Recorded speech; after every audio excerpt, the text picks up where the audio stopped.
Greetings everyone, welcome to Just Advanced, and this game is from Esports World Cup. And with the white pieces, we have our favorite streamer Hikaru Nakamura, and also world number two. And with the black pieces, we have Jovikov Sindarov. And this game is going to be very much difficult for him because with the black pieces now he has to actually win the game to force tie breaks. He's one down against Hikaru Nakamura, and it's going to be very much difficult.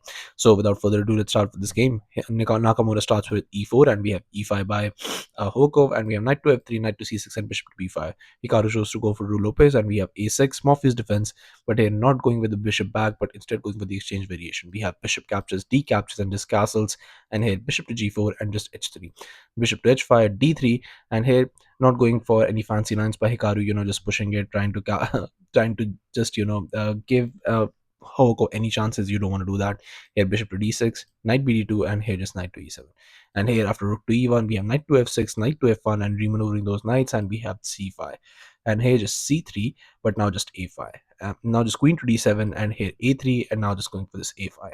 And here bishop to e3, but just this bishop to f7. And we have d4 pushing in the center, and we have c captures, and here just going for this knight to g6, and now finally going for this d5. Now Hikaru has a lot of space, but Hoko does has a little bit of an experience, so maybe with those pieces he can cook up something to surprise Hikaru. But here just castles by him, and we have knight to g3, and here rook f to c8, and we have rook to c1, bishop to f8. Now that bishop is, I mean, this structure is very much solid. You cannot enter black's camp at any time soon. So here it's just knight to d2, queen to e8. So when a structure is like this, you're gonna have to wait and see what your opponent will do, and you're gonna have to respond accordingly.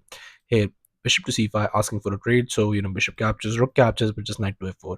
This knight is a beautiful piece on the square, and here instead of this knight to f4, you could also go for this queen to f8. I mean, it just hinders a tactic that is going to be there in the position, because after queen to c2, now you understand that there's going to be c6, d captures, b captures, and here just after just not capturing it right away because you want to get your pieces to correct squares. And here after rook to a6 defending, now you play this rook to c3, a4. Now you play rook to d1, h6. Now you play knight to c4. That fork is coming. So here king to h7, and here just now going for this rook to d2. Here just rook to d8, rook c to d3, and we have rook captures, queen to c5. And now after rook to c3, both players are going to have great game, and chances of for white, chances for black, trying to do something in this position would stay alive. But here after rook captures, just knight to f4 was played, and it is a good move. That knight is on a very good square, but it is the right move position wise, because here just knight to c4, and now this is coming, because if you capture, rook captures, and this captures, and it's going to be a very nice fork. So here just a4 and not even bothered by it, just d6, inviting it even. And now here just queen to f8, try not getting the queen into all of those mess, and here just here just getting the knight to f5, and f5 is a beautiful square for the knight. And here after c captures, rook captures, we have knight captures, and it's looking very very scary for Hovikov, because it's gonna be very much difficult, because here bishop to b3, attacking the queen, queen to f3, and here just rook to c5. And here after knight to b5, we have rook to d7, queen to c3, and here just g6, pushing the knight back. And now you have this knight to e3, just knight might jump on that square later in the future. And here king to g7, and here just king to h2. And here in this position, Hoviko had a chance to actually capitalize against Hikaru Nakamura if he finds the right move. So I'm going to ask you to pause the video, try and find out the only move in this position that gives you an edge against world number 2 while I give you a couple of seconds. So congratulations to everyone who's able to find this move, and the move is this queen to d8. Yes, infiltrating the ranks, because that knight is again on a beautiful square. Here after knight to c4, now you just trade bishop captures, queen captures, you play rook to d2, and it's all looking very scary. You have to play a passive move like rook to f1, and here after queen to d3, you ask for a queen trade, and here after queen captures, knight captures, you can see that you cannot save that pawn. Now here knight to c3 could have been played, but here after knight captures on b2, f4, but now you play this e captures, and here after rook captures, rook to d3, here after rook captures on f3, g captures, you get this position where you're up a pawn, and you might be getting something from the endgame. But Hikaru Nakamura is absolutely insane in endgame. But this was the best chance that Hoko, instead of all of those queen to d8, instead Hoko decides to go for queen to e7, and here now just g3, pushing the knight back, knight to e6, queen to c1, and here just knight to g5. Now that pawn is threatened, and there's pretty much nothing you can do about it to defend it. And Hikaru doesn't. King to g2 he plays, but now here knight caps on e4. Now Hoko is up up a pawn, and here knight to c3, asking for a trade, but just knight to c5, not trading any more pieces. Knight to g4.